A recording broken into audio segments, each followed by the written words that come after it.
Hi, I'm April. I am a singer-songwriter and music teacher, and today we're going to be talking about toplining.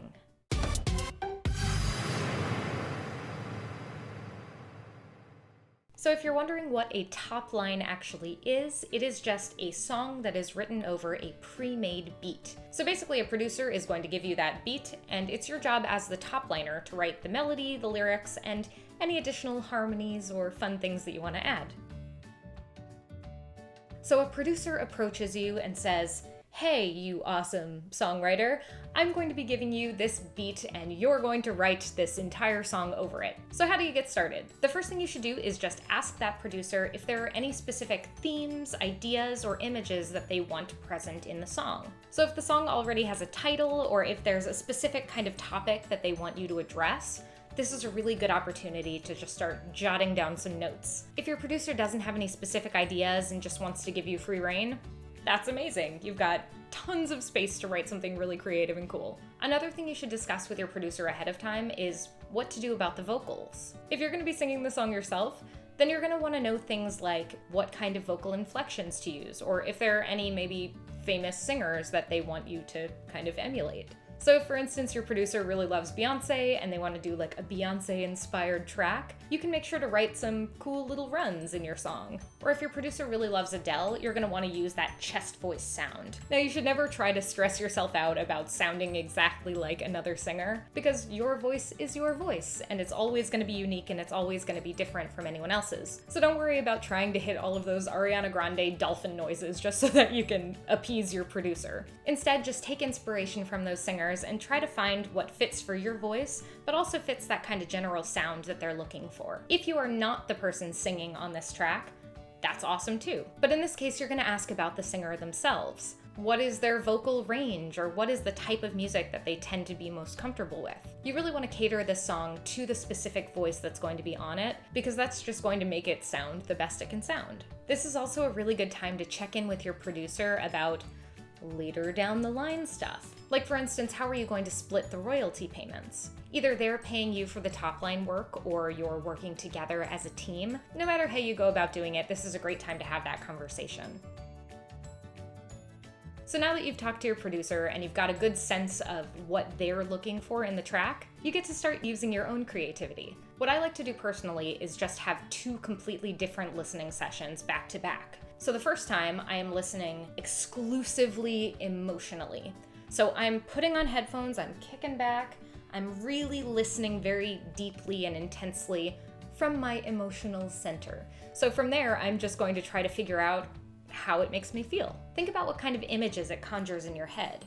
Does it make you think of being a kid at the shore, or does it make you think of that person who broke your heart? Let your mind wander, let it be stream of consciousness, and just think about how this music makes you feel. The most important thing about this first listen is that you're listening to the track as it is. You're not adding anything to it, you're not critiquing anything, and you're especially not critiquing the thoughts that pop into your head. Right now, you are a listener. You're not an artist, you are not an editor, you're just listening. Now, once you've had your beautiful listening session, this is a great opportunity to take a break, jot down any ideas that came to your brain during this process, take your listening cap off, put your songwriting cap on, and go into this next listening session as a songwriter and as someone who's going to go to work. This next listening session you should go into with a pen in hand, ready to take notes. You're also welcome to pause the track at any point during this next listening session, and you're probably gonna have to.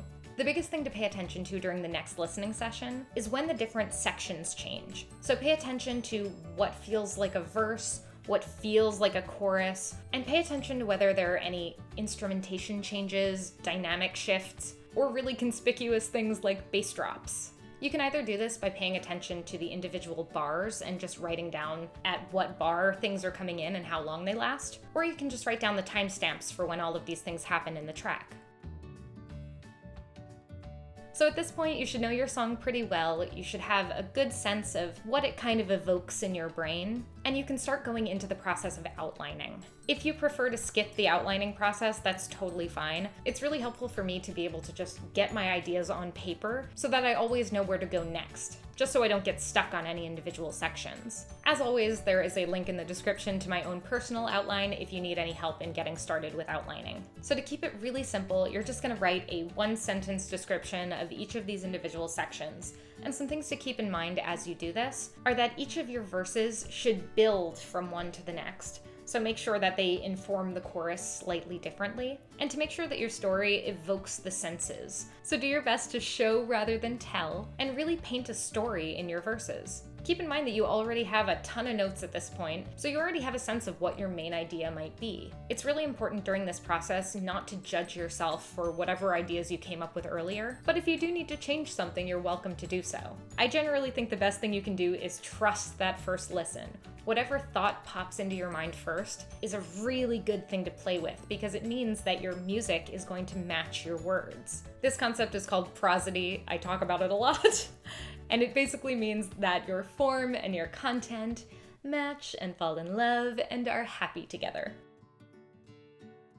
So at this point, you've come up with an outline, you have a sense of what each of your sections is going to look like, and you can start getting to work on the melody and lyrics. Now, I personally sort of do these things simultaneously, but I think you can go either direction with it. If you're a lyrics first type of person, awesome. You're just gonna get started by going into your outline and just elongating each of those individual sections to make sure that they fit with the music. The really important thing here is making sure that there's enough space for each of these words that you're creating right now. And keep in mind that you can always go back and edit those things later to make sure that it matches with whatever melody you wind up creating. Another really important thing to keep in mind is breath. You want to make sure that the person singing this song is able to breathe. Silence is half of music. So it's something that you really want to make sure to include as you're writing. If you're a melody first type of person, or if you're someone who wants to do both simultaneously like I do, the best thing to do is just start by testing stuff out.